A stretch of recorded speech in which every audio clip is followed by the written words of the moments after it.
français. Bienvenue. Et merci. Et puis, on voudrait vraiment écouter le témoignage de ton parcours des dernières années qui ont fait de la personne que tu étais, la personne que tu es maintenant.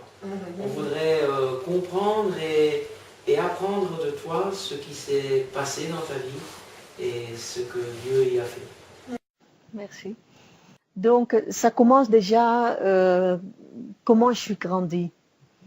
Je suis grandie dans une famille catholique et assez psychorigide. Une famille comme ça. Moi, j'ai eu l'impression que tout était interdit, rien n'était permis et surtout, il n'y avait pas la joie. Et comme enfant déjà, j'ai jamais senti l'amour. À l'époque, je comprenais pas, mais je me sentais déjà comme enfant assez tôt. J'étais déjà petite que je me sentais pas bien. Je sais que c'était comme ça. Et ma maman, c'est un type, elle voulait se garder un peu pour moi. J'ai 2 frères et j'avais une sœur adoptée aussi. Elle me laissait pas libre, jouer avec les enfants et tout dehors. Elle n'aimait pas ça. Elle me gardait toujours chez elle, dans la maison.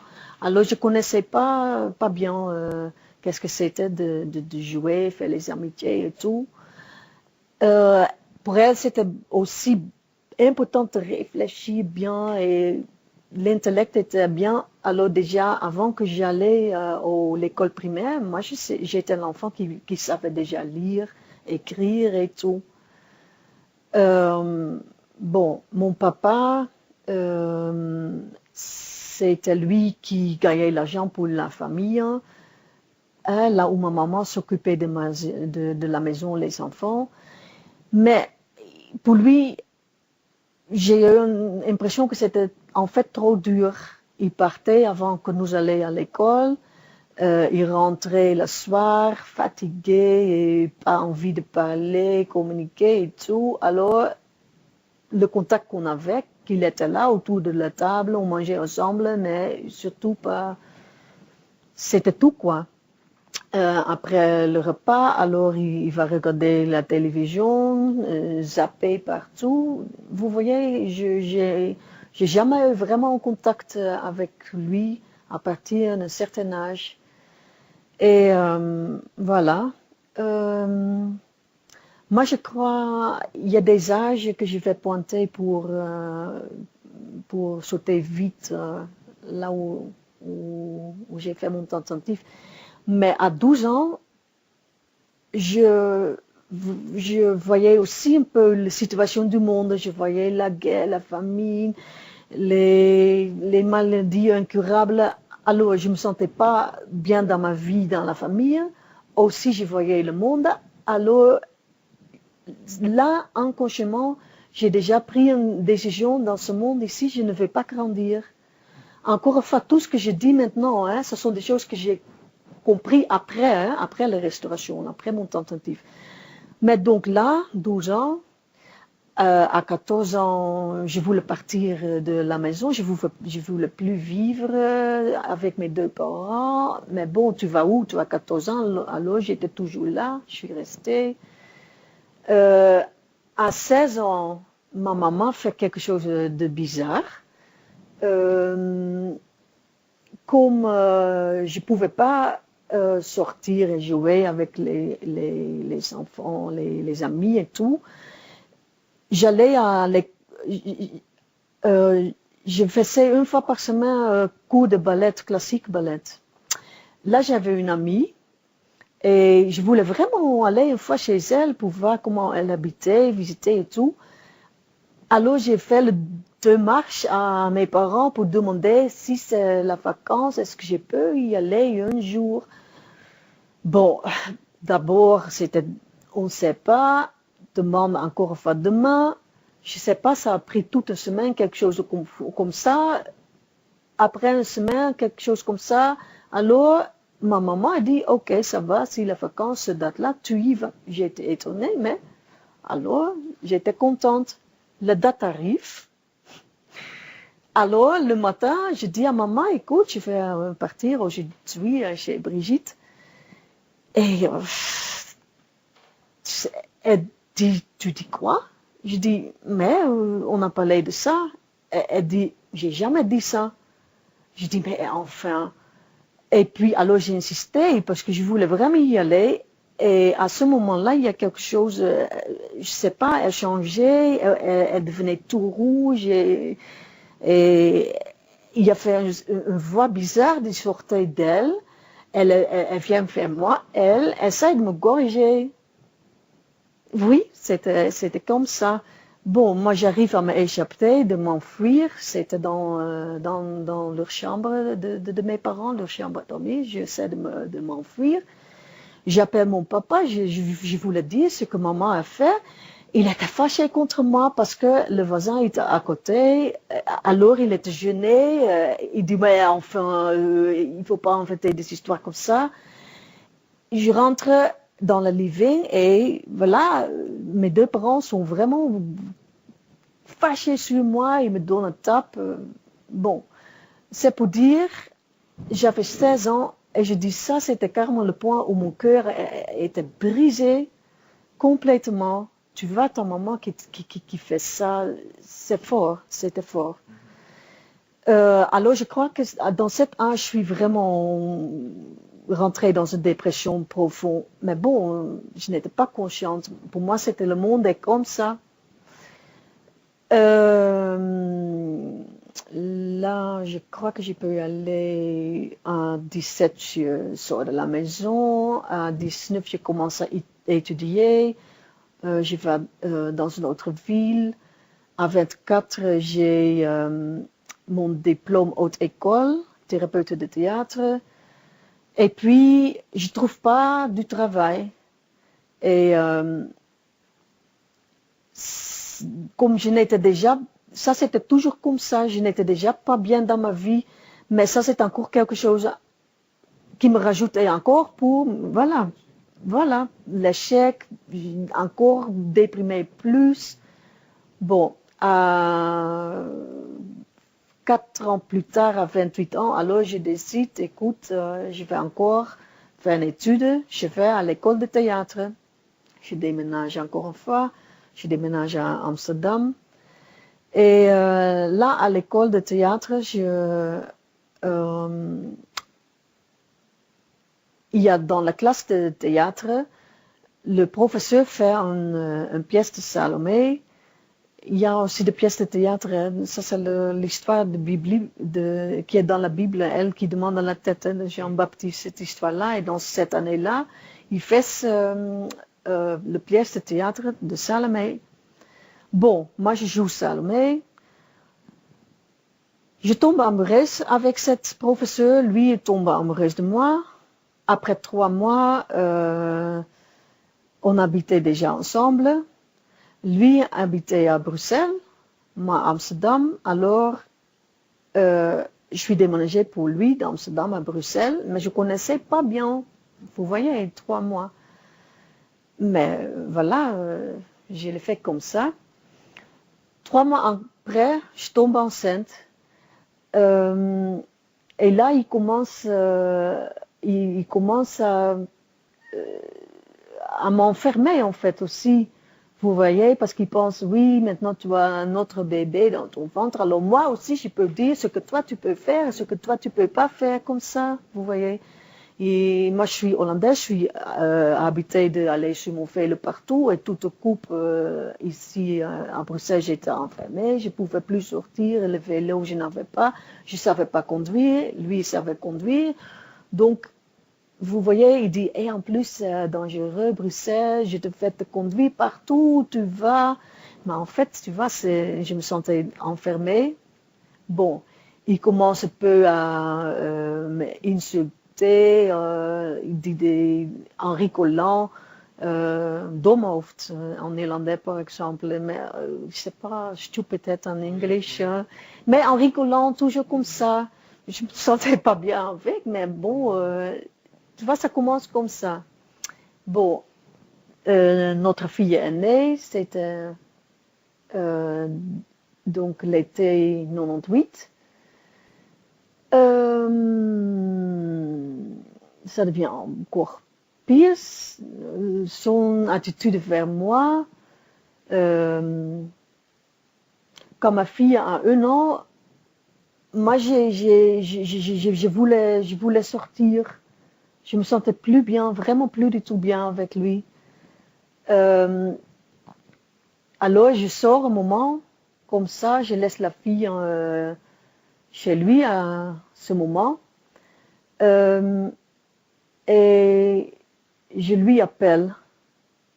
Et je dis, écoute, je peux plus revenir, ça va pas entre nous, mais je veux voir notre fille. Il a dit, non, tu reviens, sinon tu vas plus jamais voir ta fille. Alors, j'ai dit, non, ça va pas, je peux pas. Alors, ça a duré toute la semaine. Il a dit, ouais, tu vas plus jamais voir ta fille.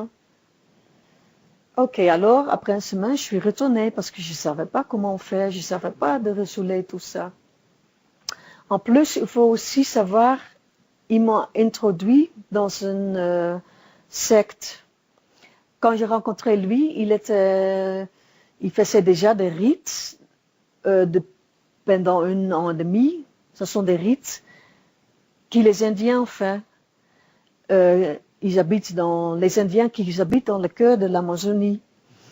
Ils préparent une boisson avec les plantes hallucinogènes. Et pendant les rites qu'ils font, ils prennent cette boisson qui ouvre ton esprit, tu fais des voyages astrales. Ce sont des boissons hallucinogènes. Hein? C'est ça, c'est ça. Et eux, ils prennent comme le sacrement, comme nous, on prend le Saint-Saint. Et il y a même les mensonges, il y a qui disent même que ça, c'est le sang de Jésus-Christ. Et tu peux parler avec Jésus-Christ à travers de cette boisson. Mais bon, après donc, j'ai sauté le 5e étage, j'ai découvert qu'il y a la harddroge DMT dedans.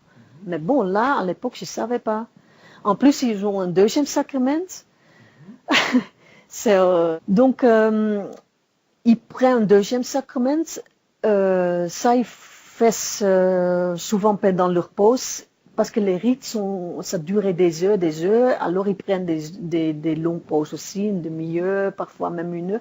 Et là, ils prennent des joints comme ça. Et tu vas le fumer avec 4 personnes. Et écoute, eux, ils appellent ça Santa Maria. Sainte Marie, ils disent, tu fumes et tu parles avec Marie. Alors, moi, je ne connaissais pas l'œuvre du Christ, la vérité de la croix, mais je cherchais Dieu dans ma vie. Alors, eux, ils disent, ça, c'est le sang de Jésus-Christ, et ça, c'est donc un moyen pour parler avec sa maman. Moi, je croyais que c'était bien. Et voilà, j'étais là-dedans, donc. Il prend par express ce nom aussi, le Santa Maria, pour voler. Qu'est-ce que c'est? C'est de marijuana. Complètement. Et voilà, si tu n'as pas la connaissance, alors moi j'étais très jeune et naïf dans mon esprit. Et alors j'ai cru en ce mensonge, quoi. Bon, donc j'étais avec lui là-dedans aussi, hein, le père de mes enfants. Comme je disais, quand ma fille avait 1 an, j'étais partie, mais je suis revenue. Puis un temps, c'est un peu mieux entre nous deux. Alors je tombe encore enceinte 2e fois. Juste avant la naissance de notre 2e enfant, qui est un fils, 1 semaine avant, on déménage du Bruxelles à la campagne, 15 kilomètres dans la campagne. Et là, on a acheté une maison. Mais c'était juste sur une petite petite montagne, colline. Il n'y a que 10 maisons et on vivait à côté de la forêt. Alors, notre fille, elle a 2 ans, mon fils, il vient de naître. Moi, je suis là, dans l'isolation complète. Lui, il part toujours pour travailler tôt, rentre dans la nuit, il travaille dans le théâtre, donc ce sont des heures, vous voyez un peu. Bon, je vous avais dit, hein, c'est mon base dans la vie d'être déprimé, mais on peut se déprimer encore plus. Donc, encore dans cette situation, je me déprime encore plus, mais encore pire. Pas longtemps après notre fils il est né, donc leur papa, il commence à me frapper. Pourquoi? Moi, je me rappelle que la première fois, c'était juste, il disait quelque chose, moi je n'étais pas d'accord, je disais juste, mais non, c'est pas comme ça, j'ai reçu des coups. J'étais étonnée, je savais même pas que ça existait. Oui, peut-être il y a des histoires entre femmes et hommes, mais pas ma vie, jamais. J'ai jamais pensé que ça pourrait m'arriver dans ma vie. Alors, ça se répétait, et le premier épisode de ça, moi j'ai pas cru. Chaque fois je crois, mais c'est pas vrai, ça m'arrive pas vraiment, c'est pas vrai. J'ai nié en fait, j'ai dénié. Et après un temps, je comprends, ben ça m'arrive, c'est vrai. Je demandais aussi, mais, tu vois, une fois après, j'ai reçu vraiment des coups et je me lève, je prends tout le courage, j'étais par terre, je me lève, je regarde, je dis, mais je t'aime, pourquoi tu fais ça? Je ne comprends pas comme ça. Et puis, je commence à me réaliser, alors peut-être, oui, peut-être c'est normal, peut-être c'est comme ça. Alors, je commence à accepter, c'est comme ça entre nous.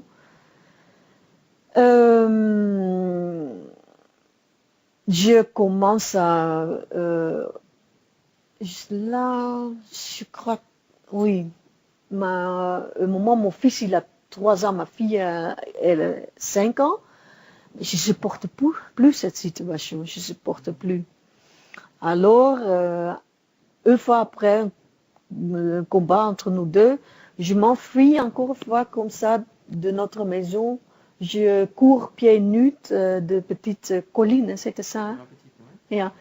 Je cours vers le bas et je dis, je vais partir, je ne vais plus jamais revenir, ça va pas, je me sens comme ça. Et puis j'entends voiture. Et j'ai pensé, c'est lui, quoi. Et je regarde, oui, c'était lui. Avec haute vitesse, trop haut. Et j'ai eu peur, j'ai dit, mais il va m'écraser, quoi. Ce n'est pas ça qu'il a fait, mais il me bloque le chemin. Et les enfants, les deux étaient sur le banc, ils hurlaient, criaient dans la stress complètement. Lui, il ouvre la fenêtre, il dit, où tu montes dans la voiture, où il y aura des morts. Je dis, mais je peux plus. Et moi, je pensais, c'est moi qui va mourir quand je rentre maintenant dans la voiture. Alors, il répète, où tu rentres dans la voiture, où il y aura des morts. Alors, moi, j'ai peur, je dis, mais il faut faire quoi maintenant? On connaît tous les histoires des drames de famille, tout le monde est mort, les enfants, les parents. Je dis, il faut faire quoi? Tout le monde, ou lui, ou les enfants, ou moi, ou quoi? À ce moment, ma fille frappe sur la fenêtre, elle pleure, elle dit, maman, s'il te plaît, rentre dans la voiture. Et tu fais quoi, comme maman? Oui, je suis montée dans la voiture, j'ai dit, ok. Alors, on est rentré dans la maison. Et là, j'ai carrément perdu tout mon courage, tout mon envie de vivre, tout. Là, j'ai perdu toute mon identité. C'était vraiment venu comme ça. Lui, il disait, je veux que tu portes des vêtements, des habits comme ça. Alors, je le faisais comme ça. Je veux que tu te coiffes comme ça. C'était comme ça. Tu enlèves ça, j'enlève. Vous voyez un peu. Et ça, c'était à 35 ans. Pour mon anniversaire, il me donne un cadeau. quel cadeau, je vais vous rencontrer maintenant. Il dit, voilà, c'est écrit sur un papier, voilà, je te donne un cursus, cours, c'est ça? Un cours en école pour devenir stripteaseuse. Il y a des écoles comme ça, hein? Tu apprends comment tu peux te déshabiller devant le public, quoi. Il y a des écoles comme ça. J'étais choquée, j'étais fâchée. Je dis à lui, mais écoute, je suis pas ton privé, puis tu penses quoi? Et il a dit, oui, mais tu vas voir, tu vas bien aimer, et tout comme ça. Et là, parce qu'on avait des problèmes profonds, moi j'ai eu dans mon cœur, peut-être il va m'aimer comme ça, peut-être ça sera la solution pour notre problème, pour nos problèmes. Alors je dis, écoute, je peux commencer, hein, je peux aussi toujours finir, on verra. Alors je l'ai fait.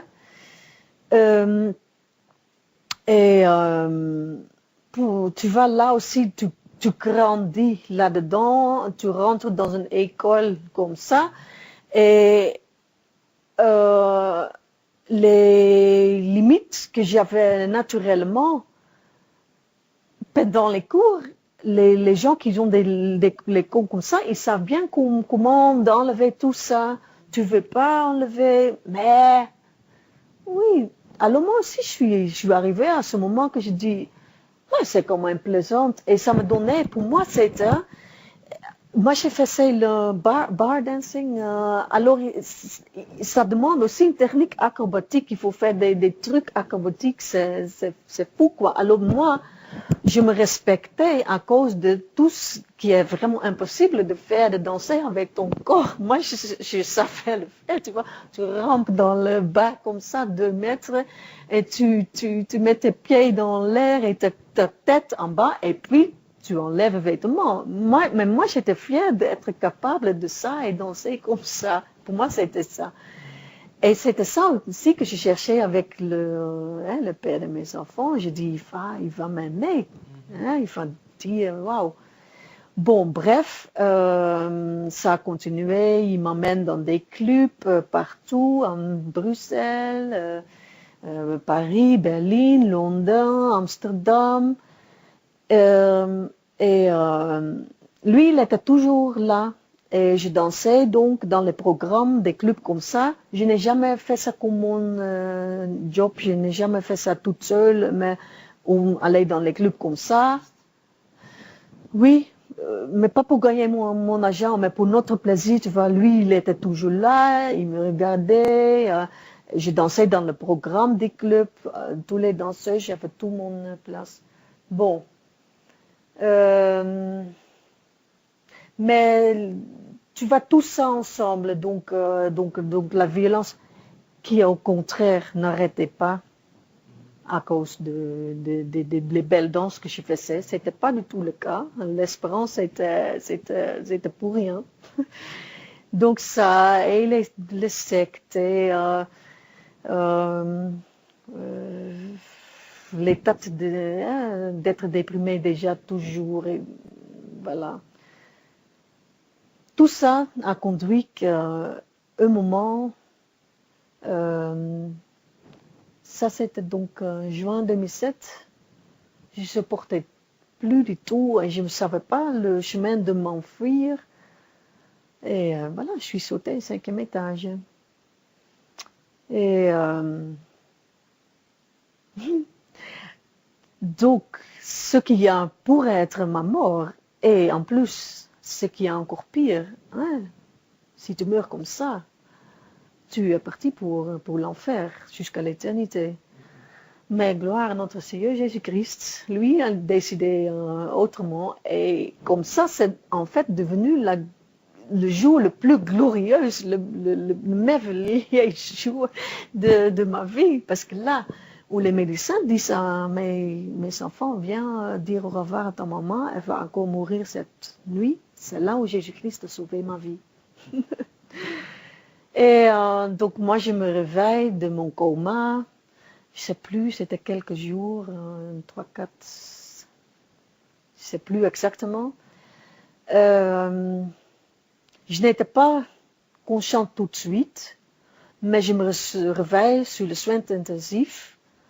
J'ouvre mes yeux, je ne savais pas où j'étais, mais j'ouvre mes yeux, je suis sur mon dos dans un lit, j'ai un masque pour respirer, j'ai des fers dans mes hanches, dans mes jambes, ici, c'est partout, j'étais en suspension, j'avais des bras gonflés comme ça, il y avait des appareils autour de moi, des trucs pour des Baxter, des litres de morphine. Vous voyez un peu, je me réveille comme ça, je me dis c'est quoi ça? Ah, je me rappelais, je crois que je suis sauté au 5e étage, alors ça doit être les soins intensifs, alors je suis pas mort. Ok, bon. Je suis restée comme ça 2 semaines sur soins intensifs, puis dans cette chambre orthopédique dans l'hôpital.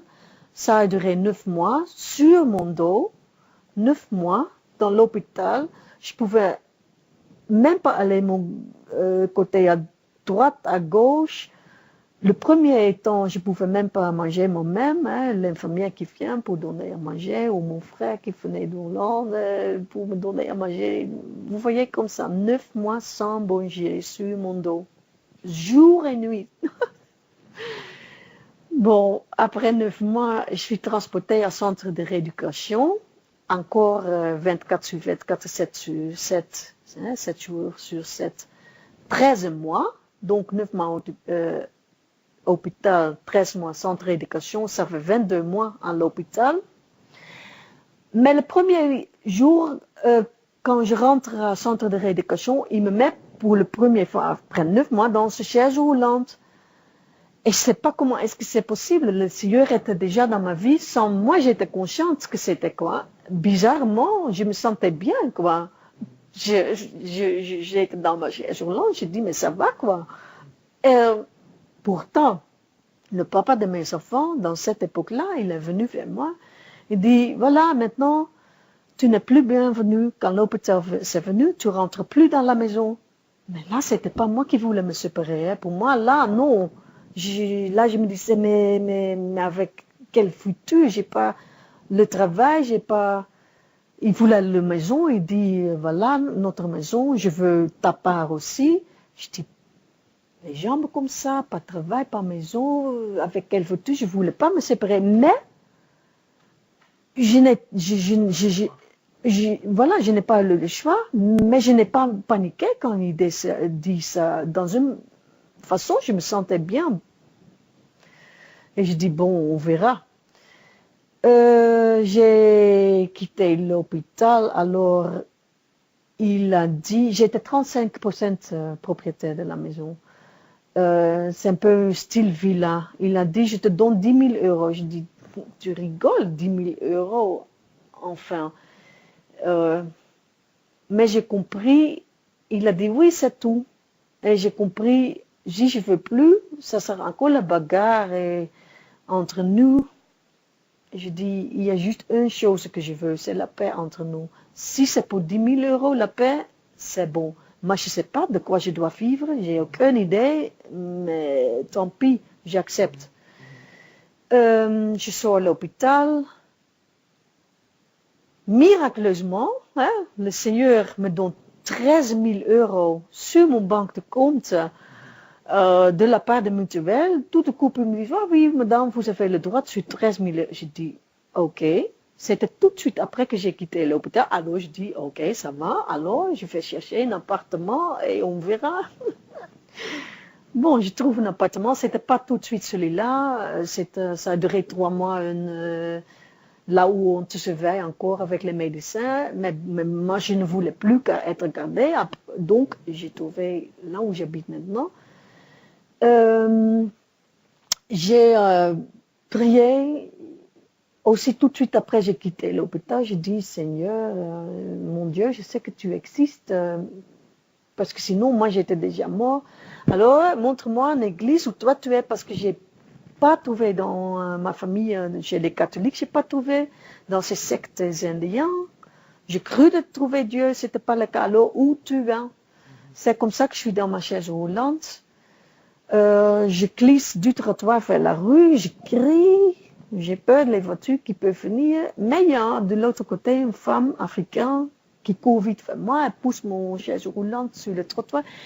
Elle dit, madame, je vais vous aider. Elle me pousse. Et dans 2-3 minutes, elle me dit, madame, est-ce que vous ne cherchez pas une église? Je dis, mais enfin, ça fait 2 semaines que j'ai pris pour ça. Donc, je sais que c'est ton église. C'est où ça?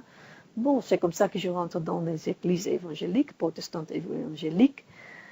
Et tout de suite, premier culte, c'est là où je reçois ces révélations. Mais c'est Jésus-Christ qui a sauvé ma vie. C'était carrément lui. Après, j'ai eu le flashback du temps que j'étais dans le coma. J'ai vu lui, dans toute sa gloire, comment il a sauvé ma vie. C'est en avril 2009, premier culte, et 4 mois après, en août, je suis baptisée. Et puis, en 2010, je commence cours de disciples à un centre universitaire protestant, études interculturelles. Et ce cours de disciples, ça me conduit à faire l'étude pastorale 1 an après. Donc ça, j'ai commencé en 2011. Et voilà, vous voyez un peu comment Dieu change la vie.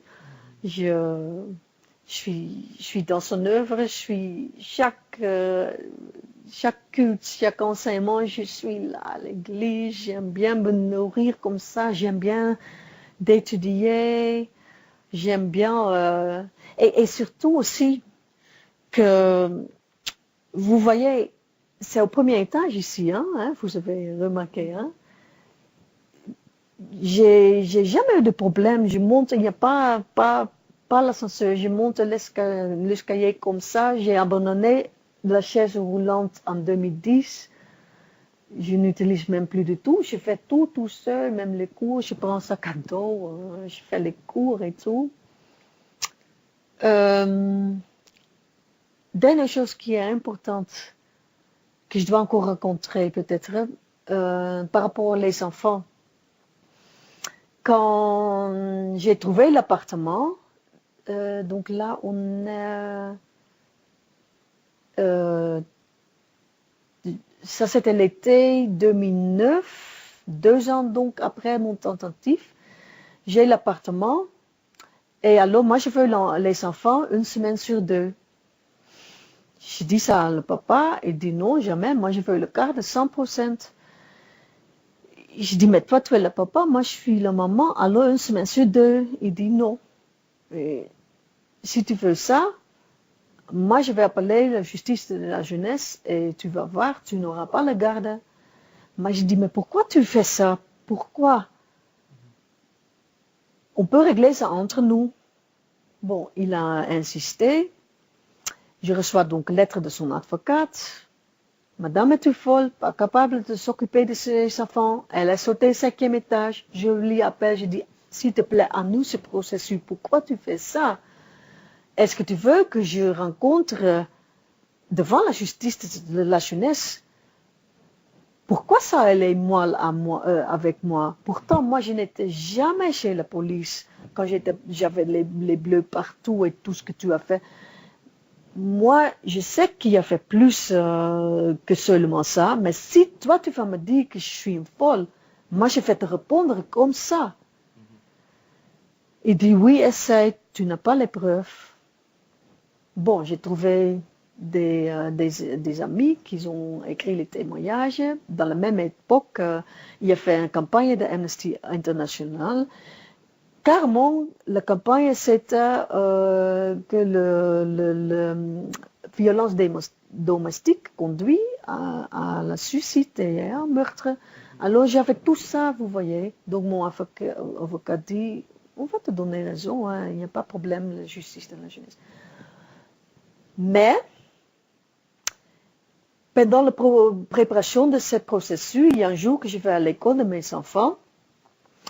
Je vois mes enfants, tout de suite je vois, ils font pas bien, les deux, ils font pas bien. Et mon fils, c'était le pire, je vois, mais il est déprimé, quoi. Il me voit aussi, il dit même pas bonjour. C'est fort, ça fait mal.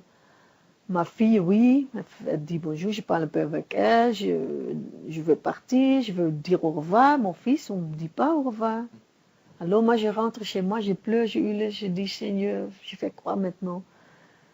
Alors le Saint-Esprit me dit, écoute, c'est à cause du processus qui doit venir devant la justice de la jeunesse bientôt. Ils souffrent.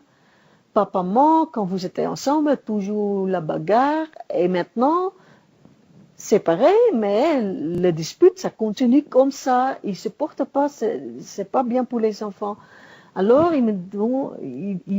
cet esprit me dit, donne le papa raison et laisse-moi régler cette affaire. Bon, j'ai dit non, non, non, ça jamais, mes enfants, non, jamais. Je dis, ça c'est mon cœur, c'est ma chair, mon sang, non, je peux pas. Et en plus, j'ai demandé, est-ce que ça, c'est vraiment le Saint-Esprit qui demande quelque chose comme ça? Non. Bon, il a insisté, ça a duré un temps, jour après jour, jusqu'au moment que j'ai compris, mais oui, c'est la volonté de Dieu. Alors, j'ai obéi. Le processus était là. Il y a fait 3 juges, j'avais déjà donc signé. Il regarde le papier, il dit, madame, est-ce que vous vous sentez bien? Est-ce que vous êtes consciente? Qu'est-ce que vous faites? Je dis, oui, je suis consciente et je me sens bien. Mais moi, je suis croyante, moi, je crois à Dieu. Et les enfants souffrent parce que papa, maman fait le dispute par rapport au garde. Alors, ça, c'est mauvais pour mes enfants. Je crois en Dieu et je crois que c'est lui qui va régler cette affaire. Alors, oui, je sais ce que j'ai fait, c'est bon comme ça. Alors, ils ont accepté. Voilà. Aujourd'hui, tu as la garde de tes enfants. Aujourd'hui, ça c'est encore... J'ai rencontré ta fille plusieurs fois, Mhm. donc tu as récupéré en tout cas des contacts au minimum avec ta fille. Donc, ça c'est tout un processus. J'ai signé en 2009 et ça m'a pris 2 ans, 2 ans full à prier pour ça. Parce que moi j'ai cru, et maintenant le papa il va donc dire, mais elle a demandé, pas demandé, donné la maison sans trop de difficultés. Il a fait une nouvelle copine dans sa vie, j'ai jamais insulté cette femme, ou je n'ai pas frappé, ou je sais pas quoi. Elle a donné la garde. Alors moi, j'ai cru maintenant, il va comprendre, il va me donner les enfants, au moins les week-ends. Mais il n'a pas fait, au contraire, il a encore fermé plus. Mais écoute, ça m'a pris donc full-time prière 2 ans. En 2011, le Seigneur a libéré ma fille depuis 2 ans. Elle vient tous les week-ends chez moi ou à les vacances. Mais mon fils, le papa joue toujours le jeu avec mon fils.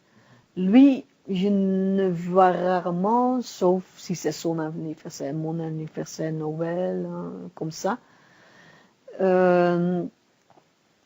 Écoute, c'est ça que le papa croit. Hein? Je le vois en secret de temps en temps, là où je veux, quand je veux. Le Seigneur me donne l'occasion de temps en temps. Mais ça, voilà. Officiellement, je ne vois pas. Hein, ou les fêtes, donc, comme je viens de dire. Mais j'ai confiance au Seigneur. Je sais qu'il va faire le reste. Et je crois même bientôt. Je vais encore témoigner le jour-là. Mais ce qui est important, que je me sens bien et je me sens dans la paix avec ça. Parce que d'abord, j'ai cru, ça, je pourrais jamais supporter. Mais oui, avec le Seigneur, tu peux perdre tous. Il y a fait donc un moment quand ma fille n'était pas ce là que j'ai cru, écoute, j'ai perdu mon mari, mes enfants, la maison, les jambes comme ça, toute ma vie, presque. Pourtant, je me sentais plus heureux que jamais avant. Et c'est ça que le Seigneur fait, c'est ça qu'il fait. Je me sens comme j'ai jamais rien perdu, parce que j'ai gagné la vie éternelle dans son royaume. Et le temps que moi je suis séparée de mes enfants, alors ça me donne l'occasion pour préparer aussi leur chemin pour eux, faire le chemin du royaume.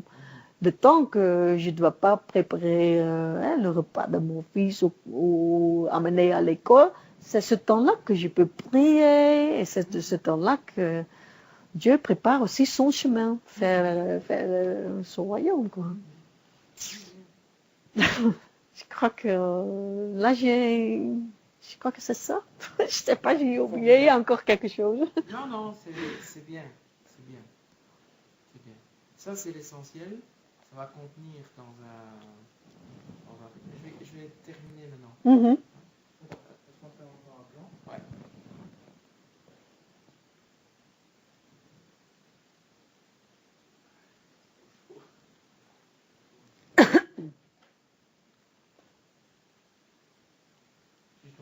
On mettra le petit bout maintenant, à la fin, pour clôturer, tu vois, Mhm. début et fin. Il n'y a pas grand-chose à compter. Combien de temps Combien tu as là? Ouais. Ouh, qu'est-ce qu'il 40 dit? minutes.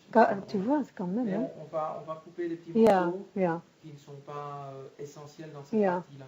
yeah. Et que tu pourras alors reprendre euh, dans, dans un deuxième épisode ou dans un Yeah. autre volet. Yeah. Donc peut-être il y a quand même 30 minutes qu'il faut Oui, rester je pense qu'il y a au... certainement 25-30 minutes qui vont rester. C'est bien, mais c'est bien. Donc, ouais. Ouais. Ça, c'est des plans, ce qu'on appelle des plans coupe. Hein. C'est des plans qu'on va insérer pendant, pour que ce ne soit pas toujours le même plan. Yeah. Toi, Ah, on va yeah, insérer yeah. des plans où on me voit moi, par exemple, pas pour moi, mais parce que ça fait un changement de vue. Tu vois, Yeah. toi, tu dis quelque chose et Yeah. ah, ok, tu vois, donc ça donne une certaine action, un certain mouvement. Mhm. Voilà, c'est pour ça qu'on fait des plans comme ça. Ouais, mais ça va aller. C'est bon. Tu veux qu'on fasse un numéro avec le chien? Il faut peut-être que je souligne juste aussi, parce que ça c'est chaque fois quand je parle, après je me dis oui c'est vrai, c'est tout, il n'y a pas de mensonge et tout, mais il faut que je dise peut-être encore ma responsabilité là-dedans. Vous voyez? Parce que maintenant, c'est lui qui fait ça. Et pourtant, un moment, hein, Il y a je vous... toujours une part de responsabilité, hein, ça c'est certain. Dans tous les... Mais il faut le dire. Soit Comment... tu le dis maintenant, soit tu le dis dans un autre volet. C'est pas obligé de le dire maintenant. Ce que tu dis maintenant, c'est comment le Seigneur a fait de quelqu'un qui était complètement dépressif, Yeah, complètement isolé, yeah, dépendante yeah, mentalement yeah, d'environnement, quelqu'un qui ne pouvait pas, oui, qui était en dépendance de personnes, yeah, comment il a fait de toi quelqu'un de tout à fait autonome, yeah, qui fonctionne librement, qui choisit en toute connaissance de cause de vivre, de faire, alors que bon, beaucoup de gens chercheraient d'autant plus à se suicider qu'ils ont perdu un certain volume de mobilité, que si, que là, il y aurait peut-être comment on peut dire, des raisons de sombrer à nouveau dans la dépression, et là, pas du tout. Au contraire, depuis que je te connais, sur les 3 ans qu'on se connaît, ben, moi je n'ai fait que te voir épanoui. Tu t'es épanoui de plus en plus un petit peu. Donc, yeah, c'est ça qu'on présente aujourd'hui. yeah, C'est de ça qu'on témoigne aujourd'hui. yeah, De yeah. quelqu'un qui va passer de la mort à la vie. C'est ça. Yeah. Et pourquoi? Ben, tout simplement parce que Jésus l'a rencontré. Mhm. Oui. Ouais. Vas-y. Peut-être que tu peux dire, est-ce que tu te rappelles de ce que tu as vécu dans ce coma, quand tu as eu le flashback? Tu te rappelles de ce qui s'est passé dans ce coma? Non. Parce que ça, c'était juste une image. Le flashback que j'ai eu, donc je vois Jésus-Christ dans toute sa gloire. Je ne peux pas dire autrement, je ne peux pas dire plus ou moins. C'était juste l'image.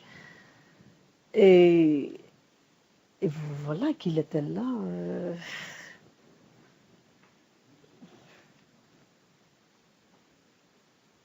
Ok, c'est bien, ok, c'est bon. Il y a ça d'extraordinaire avec Dieu, c'est qu'il faut des années avec des thérapeutes, des psychologues et des psychiatres pour finalement ne jamais changer quoi que ce soit, alors que la simple présence de Dieu dans une vie Mhm, fait que les choses sont transformées, ça c'est extraordinaire. mhm, Jésus apparaît dans ta vie et boum, les choses changent. mhm. Ça c'est comme tu disais très bien, c'est un miracle. Hein. Ce n'est rien de moins qu'un miracle. Hein. Mhm. Voilà. C'est bon? Je peux redire la même chose. Je voulais. Comme ça, je sais que Et les autres fois que j'ai rencontré, ça, hein, tout de suite après que j'ai signé, ça n'a pas hein, tout de suite après que j'ai signé pour la justice de la jeunesse, c'est là où il est venu aussi. Hein, j'ai encore. Mais ça, ce serait bien de faire un deuxième volet. Oui, hein, ça c'est pour plus élargi. Hein. C'est conversion. Yeah. Conversion, restauration. Yeah. Deuxième volet, je pense que c'est important de voir comment une maman qui a vécu un divorce pénible, finalement, Mhm. peut être restaurée par Dieu et peut se reconstruire avec ses enfants. Yeah. Parce que c'est le cas de oui. quantité de personnes, oui. hein, femmes ou hommes. Hein, parce que maintenant, il y a aussi pas mal d'hommes qui ont vécu ce traumatisme. Yeah. Donc ça, ce serait bien de faire un deuxième volet. Yeah. Yeah. Yeah.